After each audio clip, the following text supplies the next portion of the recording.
Sejam mais uma vez todos muito bem-vindos. É um prazer poder estar aqui fazendo uma explanação a vocês. O tema nosso hoje, rejeição, uma história a se conhecer. Por que eu coloquei história a se conhecer? Porque somos indivíduos com histórias de outros, do nosso passado, se fazem em vários momentos presentes na psique humana, na nossa mente, nas nossas emoções. A questão se tange da história em conhecermos a própria história. Conhecer a própria história, os fundamentos inconscientes que nela foram imputados por situações a qual vivenciamos, experiências que tivemos. Se são boas ou são más, só o tempo vai dizer de como absorvemos elas. Às vezes, algumas experiências do passado, que quando são vivenciadas são muito amargas, no futuro a gente vê que foram boas experiências e que nos levam a compreender a nossa história, como agimos, como somos aceitos no mundo ou rejeitados no mundo. Da mesma forma que o que eu vou falar, o que eu estou falando pode ser aceito, também pode ser rejeitado por vocês. Enfim, vamos explorar um pouco o que quer dizer da história. Essa é tal história que cada um tem a contar de si e com ela aprender. Falando um pouco de rejeição, acho que todos conhecem o famoso conto do Patinho Feio. E, por vezes, nos imputamos tal titulação ou colocamos, eu sou o Patinho Feio, ou aquele sujeito é o Patinho Feio da história, né? Mas essa história ela tem muito a nos ensinar, esse conto, né, que é de Hans Christian, que ele fala mais ou menos assim: rejeitado pela mãe e irmãos, por ser muito diferente, é considerado feio. Já começa uma história de rejeição até no momento do nascimento. Ele acaba vivenciando isso. E muitas vezes vemos histórias de rejeição mesmo antes do nascer. Faz muito sentido isso, né? Bem, quando ele foge de casa à procura de um lugar onde o aceitem, com o passar do tempo e depois de muitos riscos, fugas e muito desalento, ele cresce e transforma-se em um lindo cisne. Um dia encontra um bando de cisne que o acolhem, sente então que encontrou o seu lugar no mundo e vive feliz. Claro que isso é um breve relato da trajetória do conto do Patinho Feio, pois há toda uma trajetória que traz, por vezes, muitas identificações com o que acabamos vivenciando ou podendo ter a oportunidade de ver outros vivenciar. Uma rejeição paterna, é muito significativa essa busca de aceitação. Quando se vem ao mundo, a gente dependemos do outro para sobreviver. Mas como que aquele outro nos acolhe, nos aceita? Isso tudo vai se incorporando à nossa história emocional, que em algum momento futuro vamos ter a oportunidade de ler, interpretar e aplicá-la.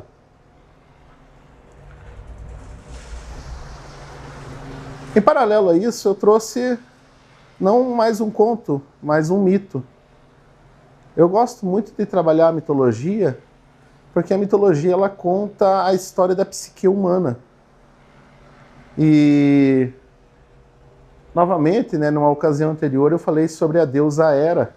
E essa mulher, de certa forma, me persegue, porque, novamente, eu vou falar dela aqui a vocês, né? Hefesto havia sido rejeitado por sua mãe, Hera, que foi concebido por paternogênese. O que seria esse paternogênese? Hera, ela a rainha do Olimpo, esposa de Zeus. E Zeus, por as atitudes dele, de traição, ela decide ter um filho sozinha, sem ter um companheiro. E a paternogênese, o nome vem daí, de ter o filho sozinho. Essa busca de ter esse filho, ela quer mostrar algo a Zeus. Hera tinha esperança que seu filho nascesse o mais belo, o mais corajoso e o mais nobre de todos os deuses. Porém, o que aconteceu foi conceber um filho feio, fraco e deformado. Hera se livra do filho, que acaba sendo criado por duas ninfas. Mesmo com todo o amor recebido, ele não consegue esquecer a rejeição da mãe e arquiteta a vingança. Quando Hera quis conceber um filho, ela não quis conceber um filho por uma vontade de ser mãe, mas por um desejo no externo, para, enfim, querer dar uma lição em Zeus. Ela não queria, digamos, não se mostra ela com vontade de ter mãe, mas sim de ter um ser que fosse superior, que ela tivesse muito orgulho, que, enfim, que refletisse algo que ela gostaria que fosse ao outro. Porém, não ocorreu isso. Hefesto nasce tido como uma criança feia, corcunda, enfim, os atributos não desejosos, até a ele mesmo. E a mãe o rejeita. Temos duas fases aí. Uma do patinho feio, que é uma rejeição materna, e aqui também uma rejeição materna. Porém, diferente do conto, aqui nós temos uma rejeição que aquele que sofreu ela tem uma atitude diferente. Ele busca vingança, ele quer se vingar. E de quem ele quer se vingar? Ele quer se vingar da mãe. Na continuação do mito, ele aprisiona a mãe, se não me engano, num trono de ouro, e em troca da liberdade dela, ele exige casar-se com... agora eu não lembro o nome da deusa que ele pediu em casamento, acho que é Afrodite. E Afrodite, então, casa-se com ele, para ele liberar a mãe, só que ele é traído por Afrodite, que também o rejeita. Ele buscou uma coisa, chantageou de uma forma para conquistar uma satisfação e depois sofre uma segunda rejeição. E essa rejeição traz outros traços a ele, outras características que aí vocês podem investigar um pouco na história dele, né, que não vem ao caso, de consequências de uma rejeição materna e depois de uma rejeição de uma companheira. Mas, enfim, o que podemos aprender, observar e projetar com esse conto e mito? Conseguem ver algum traço de identificação com uma história conhecida, ou se não, a de si próprio? Às vezes do companheiro, da companheira, de um irmão.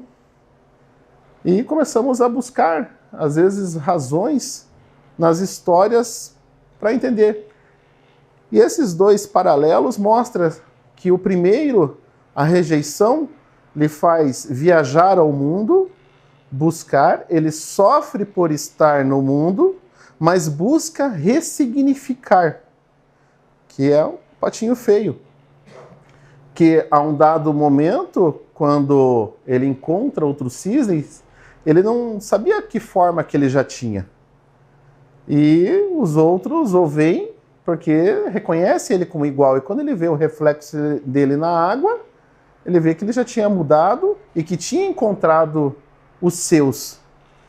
E nisso ele se sente pertencente a um lugar, a um grupo, a uma família. Mas no conto, por uma situação desconhecida, um ovo de cisne para no ninho de uma pata. E por isso dá diferença. Então, Quem que já não se sentiu meio deslocado dentro da própria família, né? Mas lá os ovos não foram trocados, né? Assim, espero que não tenha ocorrido. Mas a beleza da história está na ressignificação que ele faz com o que aconteceu com ele. O outro, ele não consegue ressignificar, porque dele não houve nem o desejo de quererem, dele se sentir, de alguém se sentir próximo, principalmente ao significativo mãe. Quer dizer que a mãe é um papel exclusivo da mulher? Não, mas é um papel materno que é exercido. E ele não sente isso. Porém, a história, o mito continua com ele sendo adotado por duas ninfas que observam a situação e que sabem, essa criança não vai sobreviver, e adotam ele e dão todo o carinho e amor possível. Mas mesmo assim algo ficou marcado no íntimo dele que talvez ele não conseguisse explicar. E a busca de vingança é o quê? Seria, eu quero maltratar a minha mãe, eu quero maltratar quem me fez, eu quero o que com essa vingança? Vamos desenvolver um pouco mais, né? Mais além, para entender essas projeções e esses desejos de retribuição de algo que imaginamos ter recebido. E aí vem que eu acabei de falar de algo que temos recebido. Filhos da rejeição, o suicídio da personalidade.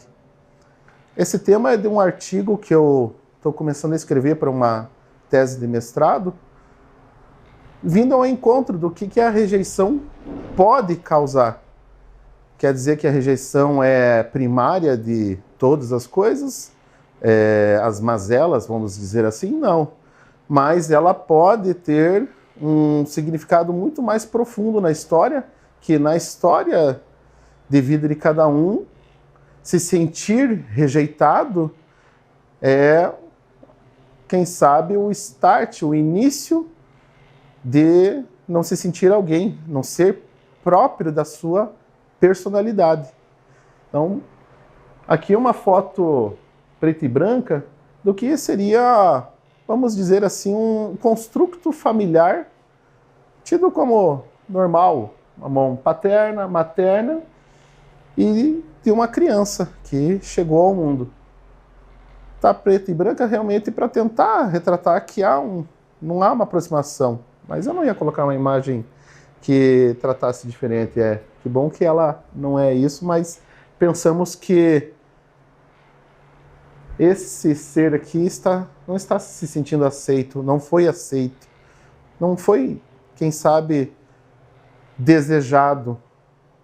E quando chegou ao mundo, o que vamos fazer com essa criança? O que vamos construir? O que vamos oferecer?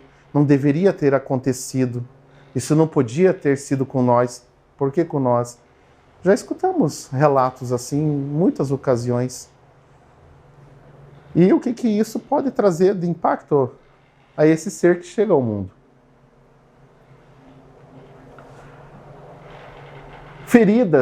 As feridas, bem como as várias reações inconscientes adotadas pela criança, tornam-se fortes determinantes da sua personalidade adulta. As feridas seriam a história, o que ocorre na construção da rejeição, no sentir-se rejeitado. Aquele sentimento, aquelas emoções são adotadas por ela, mas também foram sofridas por ela e ela, de alguma forma, pode ou não se apropriar de algumas delas. E na personalidade adulta, logo vivemos inconscientemente reflexos agregados do passado. Aí começamos a, quem sabe, a descortinar o que é a história, mas é uma história que não nos lembramos mais. Se alguém não nos contar, nós não sabemos como chegamos, como fomos recebidos, como fomos acolhidos ou não. Verbalizar, talvez nunca escutamos alguém verbalizar como viemos ao mundo, mas a sensação emocional, a vivência emocional, essa fica registrada. E às vezes vemos aquele discurso: não sei por que sou assim, não sei por que penso ou por que sinto dessa forma. Quem sabe isso possa ser um ponto de partida para nos mapearmos a nossa chegada a esse mundo. É possível que esse adulto prefira a solidão, pois se receber muita atenção, corre o risco de ser desprezado. Aprendemos a viver num sistema familiar. Como a dinâmica dele, o ser, a pessoa, nós buscamos ter a interação o melhor possível. E para que aquele sistema perpetue, criamos, desenvolvemos costumes, sentimentos, emoções, que é a forma com que se constituímos e aprendemos que é ser daquele jeito. Sou rejeitado. Tudo que eu construo e vivencio, eu vou buscar tornar isso uma realidade, mesmo que uma realidade primeiramente psíquica e emocional, mas inconscientemente o ser busca construir isso na vida real. Consegue entender, visualizar isso? Seguindo, pessoal, entendeu? E essa questão de ser aceito, de trabalhar pela rejeição, leva, além de vivenciar uma constante ambivalência, quando escolhido, não acredita e pode chegar até mesmo a sabotar a situação. Eu? Vocês escolheram eu? Né? A mim, mas não, eu estou sempre acostumado a ser o outro. Vi o outro, seja o outro amigo, irmão, não está, quem sabe, gravado dentro de mim, da pessoa, que ela é aceita. Ela também pode ser aceita, ela merece ser aceita. Mas isso vem contra a todo um sistema costumeiro e que fazia a psique, as emoções funcionarem. E aí ocorre até a sabotagem, a autossabotagem. Começa a pessoa a criar situações para que ela seja rejeitada. Porque ela sabe conviver com a rejeição, embora ela não goste da rejeição, mas ela quer construir aquilo, porque dali ela vai assumir o que ela já conhece de si mesma. E, por outro lado, quando não escolhido, sente raiva por ser rejeitado pelos demais, chegando às vezes a elaborar uma fuga frente às relações para se proteger do sofrimento gerado pela ferida. É uma ferida, e é uma ferida grave essa rejeição. E quanto mais grave for, mais a pessoa busca essa proteção, busca fechar e busca fazer acontecer aquilo. Eu quero que aquilo aconteça, aquilo tem que acontecer. Mas eu busco isso conscientemente? Não. Todo mundo quer ser amado, quer ser aceito, quer ser a pessoa legal. Quero ser lembrado desde criança, quem sabe, poxa, quando criança, era eu que ia na casa dos meus colegas para chamar, para jogar bola, para brincar, para não sei o quê, e poucos me chamavam. Era um projetar rejeição, trabalhar ao mesmo tempo contra e a favor dela. Eu vou no outro para ser aceito, mas também às vezes me intoco em meu lar para que a rejeição ocorra. A gente acaba vivenciando esse patinho feio, esse efesto, em dados momentos, um ou outro, mais ou menos. Quanto maior a ferida, maior será a rejeição de si mesmo e dos demais à sua volta, o que pode vir mascarado por vergonha. Quer dizer que todo sujeito vergonhoso é alguém que é rejeitado, que se sente rejeitado? Não. Mas a vergonha, a timidez, são algumas manifestações de comportamento, seja somente emocional ou físico-emocional, melhor falando, que alimenta ou que tem raízes na rejeição. Quanto menos eu aparecer, quanto menos eu me expor, menos eu corro o risco de não ser aceito. Porque o que eu não quero é ser aceito. Eu trabalho para que isso não ocorra, mas e se ocorre, eu duvido que ocorreu? E quando ocorre, eu trabalho contra isso. Consegue ver a ambivalência, a contrariedade de sentimentos que pode se manifestar dentro de si mesmo? E aí, dentro de todo esse percurso, criamos as nossas crenças limitantes. Nessa primeira imagem, tudo aquilo que não encaramos nos aprisiona. Os nossos traumas e você.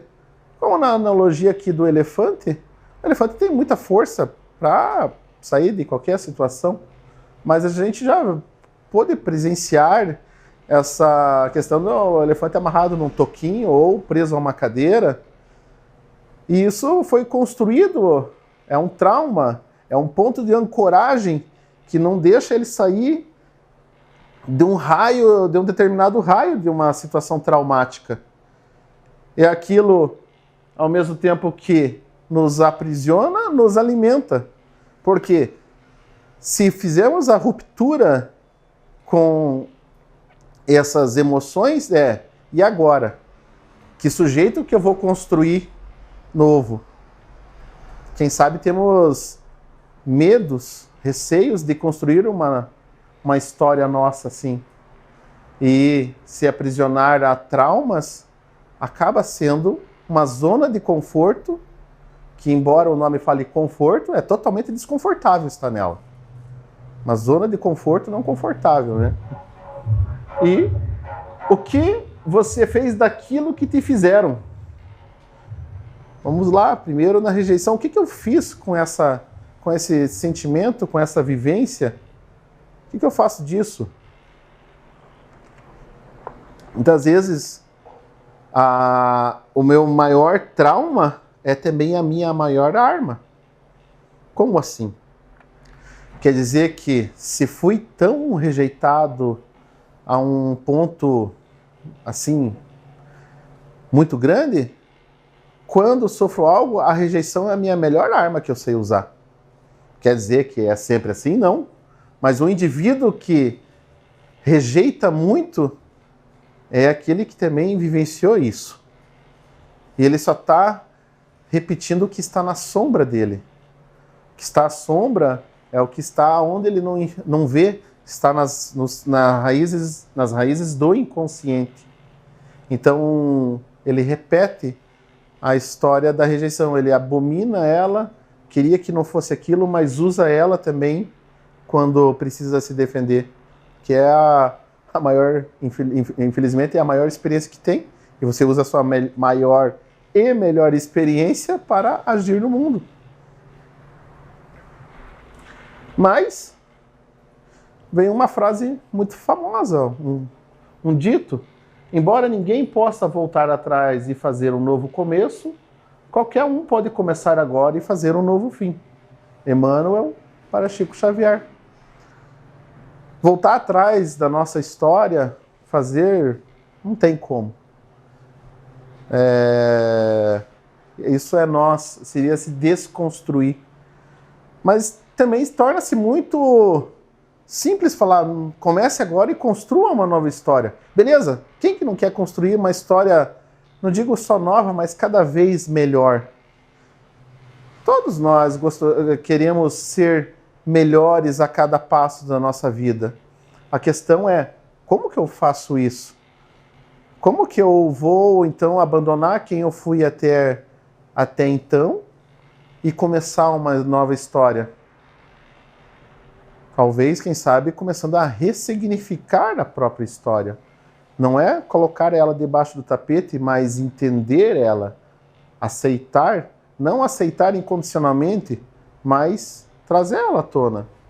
E entender que, quem sabe, a rejeição materna sofrida, entender quem foi a mãe naquela ocasião.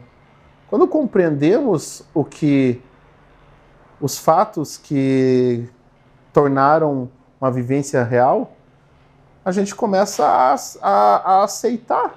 Não incondicionalmente falar, olha, agora eu compreendo que, quem sabe, a rejeição materna, paterna, as rejeições que eu sofri, foram herança da rejeição que os meus pais sofreram também.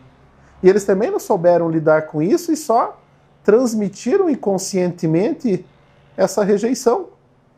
Quando caminhamos para uma descoberta dessas razões, podemos aí, a partir daí, criar outros momentos para uma nova história. Nós não vamos viver aprisionado e nem nos livrar da nossa história. Ela vai com nós até o fim da vida, mas ela está ali. Eu não sou mais alheio àquela bolsa de tristezas. Ela fez parte de mim. Ela conta muito sobre até quem eu sou nesse momento, mas eu não sou mais aquilo. Eu sou alguém que compreende aquilo que ocorreu e busco ressignificar.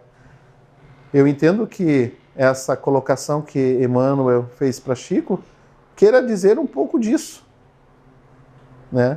E não só no crivo da rejeição, mas em outras circunstâncias da nossa vida, começar a fazer uma nova história e não esquecer a antiga. Mas enfim, acabei até adiantando que ia falar nisso. Eu no mundo, agora compreendi a minha história, falo de ressignificar, falo de fazer, de transformar, mas eu sou um sujeito no mundo. Como que eu ajo num mundo que a rejeição, que outros sentimentos vêm contrário a mim? Na verdade, a rejeição acaba vindo ao favor, que se fosse o contrário, então não seria rejeição, não é? Então, como que eu entro nesse mundo? Como que eu vivencio ele? Como que eu me sinto aceito? Me sinto? Consigo me sentir? Tudo bem com vocês, pessoal? É? Vocês podem aceitar o que eu estou falando ou rejeitar também o que estou falando. Alguns estão pensando, eu não estou gostando do que ele está falando, né? Vou rejeitar tudo, ou só uma partezinha. Mas vê como que é importante, às vezes, o que a gente fala. O que as pessoas no comum falam. Olha, para você ser aceito pelo outro, o outro quer escutar a ideia dele na sua boca. Daí você começa a ser aceito. Falar, tem razão. Porque vem ao encontro. Quando escutamos as nossas ideias, as nossas manifestações, sejam emocionais, entre outras, no outro a gente cria uma identificação, uma projeção no outro. E daí eu aceito o outro. Porque, na verdade, eu aceito a mim projetado no outro. Já que o outro torna-se um espelho de nós. O que eu gosto em mim, eu gosto no outro. Se o outro tem um estilo de roupa que é o mesmo que eu tenho, poxa, aquela pessoa, aquele cara, aquela mulher se veste bem. Comem o que eu como, nossa, que legal. Então, a aceitação de si projetada no outro. E a não aceitação de si é a rejeição do outro também. E aí a rejeição, quem sabe, num grupo pequeno, num grupo maior, até a hora que a gente fala, o mundo me odeia. E eu odeio o mundo. Não ficou recíproco isso? Essa rejeição? E justificamos, a partir daí, as nossas atitudes. Que todos são espelhos de nós mesmos. Legal até aí? E esse eu no mundo, então, ele fala assim vivemos. Assim, vemos que somente existir não é o suficiente e não satisfaz. O ser humano tem uma necessidade básica e vital de se refletir para poder se reconhecer. A questão do espelho. Necessitamos disso para nos sentirmos reais, aceitos e assim importantes para outras pessoas e, consequentemente, para nós mesmos. Faz sentido isso? Faz, né? Bem, pelo menos para mim fez, né? Mas é importante, a gente se projeta Eu tenho que ver o meu reflexo no outro. Sentir que o outro tem um pouco de mim me cria um vínculo, cria uma sensação de aceitação. Temos essa necessidade, ela não é errada de existir. A questão que se torna mais perigosa é que quando ela é contrária, como que eu aceito? Eu tento aceitar ou simplesmente rejeito? A questão não está nos afins, está nos opostos. Compreendemos por que identificamos que o outro ou tal situação é tão opositora a nossos ideais. E aí vemos que as estradas, né, busquei essa figura, estão todas proibidas. Ninguém me aceita. Atirei pedra na cruz. Acho que ninguém até hoje falou isso, né? Acho que atirei pedra na cruz e por isso Jesus, me sinto rejeitado. Para justificar uma sensação de não ser reconhecido, de não ser aceito vamos dizer, pela divindade. Família. Além do patinho feio, posso me identificar com eu sou a ovelha negra. Ou, já que falaram, eu aceitei que sou a ovelha negra.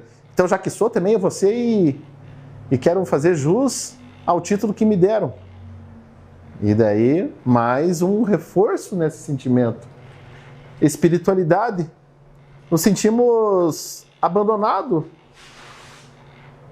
Acho que ninguém deve ter se sentido em nenhum momento da vida abandonado no sentido espiritual, no sentido de contato com Deus, com os amigos, com a família, se sentir deslocado. Ninguém sentiu, né?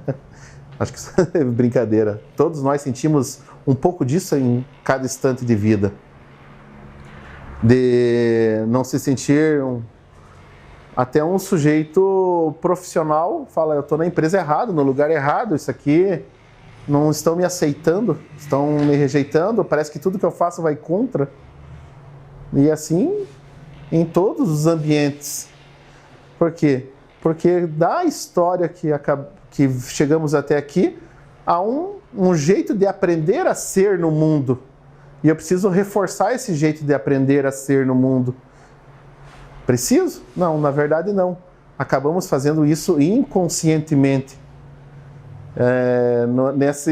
Na inconsciência que mais nos manifestamos nas relações com o outro. Porque quando a minha consciência toma conta, eu consciente, tranquilo, sem emoções aflorando, é mais fácil relacionar-se, mas deixa algo que busque fervilhar certas emoções, que daí a gente fala, agora eu conheci aquele sujeito. Agora eu sei por que eu não gostava dele, ou porque gosto. Mas enfim. Só cuidamos do que amamos. O ser humano que não se aceita, consequentemente, não busca se realizar. Realizar, nesse sentido, eu não quis colocar de fazer, mas de se sentir real, de se sentir proprietário de si mesmo.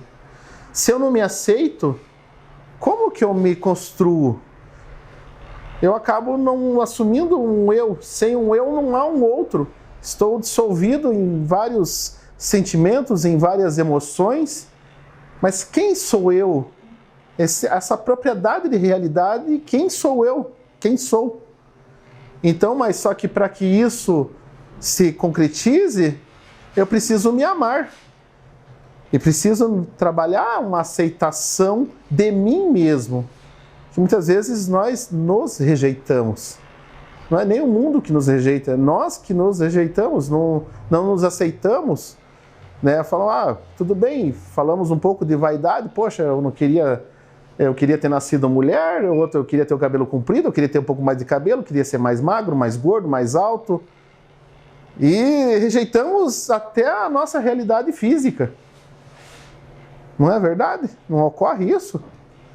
Estamos insatisfeitos com nós. Claro, a insatisfação gera movimento de buscas, mas o indivíduo que fica eternamente se buscando e não se satisfazendo, como que ele vai fechar aquilo que ele é e se sentir realizado como ser humano.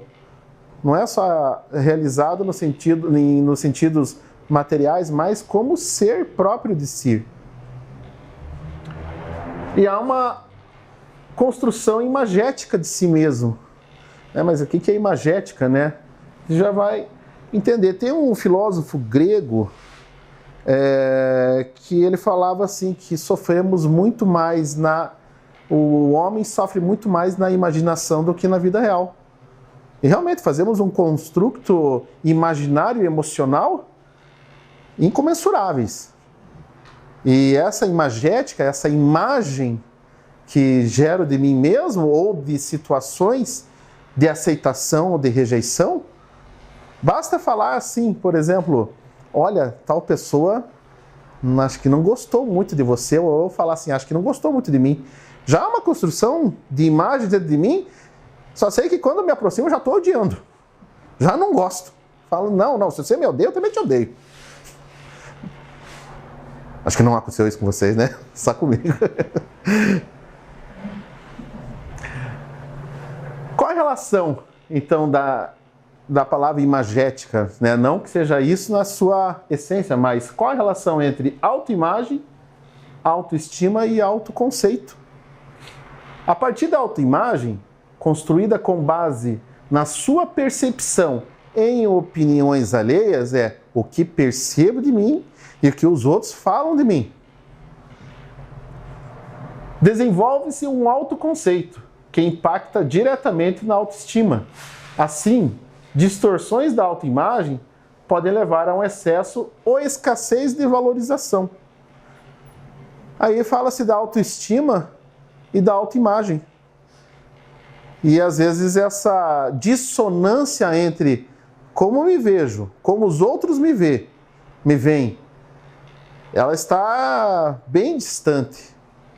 Eu faço uma construção de mim, de como o mundo me vê. Eu imagino que estão me vendo assim, porque eu mesmo, na real, eu não consigo me ver, eu só me vejo refletido. E essa discrepância pode levar a...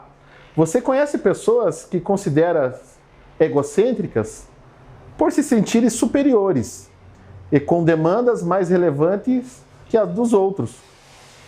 Ninguém conhece ninguém assim, né? Isso sinaliza uma autoestima elevada em demasia, devido a uma percepção muito superior na autoimagem. Um indivíduo que construiu sozinho?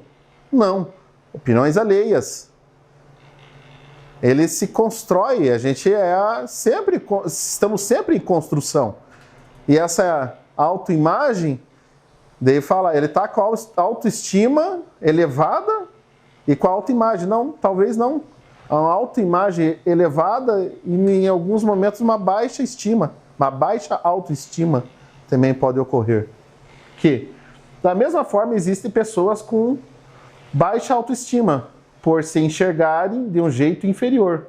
Logo, isso se reflete em perfeccionismo excessivo, insegurança, sentimento de inadequação, medo constante de errar. Esses sentimentos favorecem o surgimento de transtornos, como a depressão e a ansiedade. Começamos a ter uma imagem de si que rejeitamos também. Eu rejeito aquilo, a imagem que construí de mim, que construí para os outros, além de ser rechaçada ou rejeitada pelos outros, é rejeitada por mim. Todos nós vivenciamos isso em algum momento da vida. E isso não é algo proibido a se vivenciar. A questão é quanto tempo que eu vivencio isso. Todos têm um momento de depressão, que se sentimos um pouco mais para baixo. O problema é permanecer muito embaixo. Então esses altos e baixos, claro, são importantes, senão a gente pensa que sempre tem que estar... O ideal é o equilíbrio. Mas quem de nós que consegue viver equilibrado a todo instante? Não, a gente busca. E nesse buscar, quando estou muito em cima, vou muito embaixo, vou muito para cima, depois volto muito para baixo, até a hora que vou equalizando. Não vem o caso agora, mas a gente escuta da rejeição no ventre. Até de livros espíritas que já vemos de ou até relatos pessoais também, de mulheres que, vou usar uma cinta apertada porque eu já estou judiando desse ser aqui, já não quero. Mas é difícil também eu falar que eu quero abortar, enfim, né? Outras coisas. Não vamos entrar nesse fato. Mas há uma rejeição, há uma história de rejeição. E há várias razões. Ser conhecedor resolve o problema da rejeição? Não. Mas é um ponto que eu começo a entender a história e se houver uma disposição dentro de mim em querer transformar, então, ou seja, eu tenho que ser responsável pela transformação. Eu que tenho que buscar isso. É fácil? Não, não é muito fácil. Claro que não. Mas quando há-se essa fagulha desse desejo de vou trabalhar diferente, porque agora compreendi a minha história de rejeição, há uma possibilidade muito grande que esse ser comece a trabalhar a aceitação. A passos largos? Não. Mas dando passos. Construindo, aceitando, rejeitando. Então, terapia ajuda? Ajuda. Espiritualidade, busca? Ajuda. Claro. Trabalho? Ajuda. Qual vai ser a ordem disso e a proporção disso? É que daí que está na regulação. Porque se eu acreditar que somente um desses caminhos vai me ajudar, pode, somente um? Pode. Não vamos ser deterministas e falar, não, se você ficar só nisso, isso vai te ajudar, não vai te ajudar. Não, pode. Cada indivíduo é único, cada um consegue se regular de uma maneira, mas é uma construção de todo um percurso, seja espiritual, seja psicológico, seja nos diversos campos que vivemos. Então, tem uma receita de bolo? Não, não tenho. Né? Eu me atrevo a dizer que ninguém tem.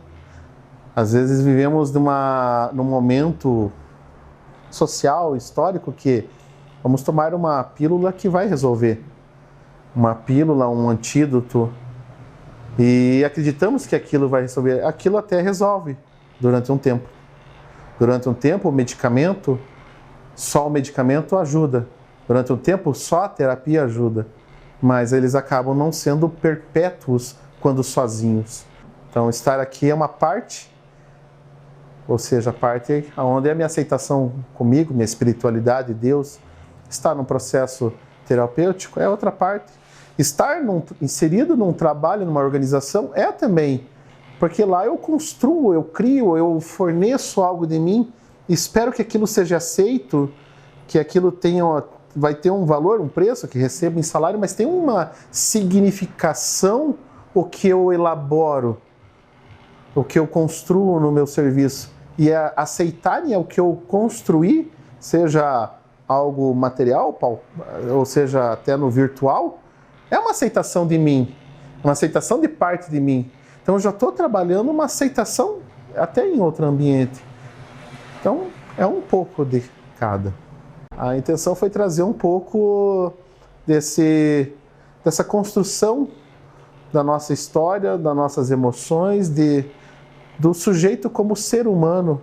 E entender, quem sabe, algum dos processos que vivenciamos e o porquê que a rejeição, em alguns momentos, ela se aflora mais e ora ela se aflora menos.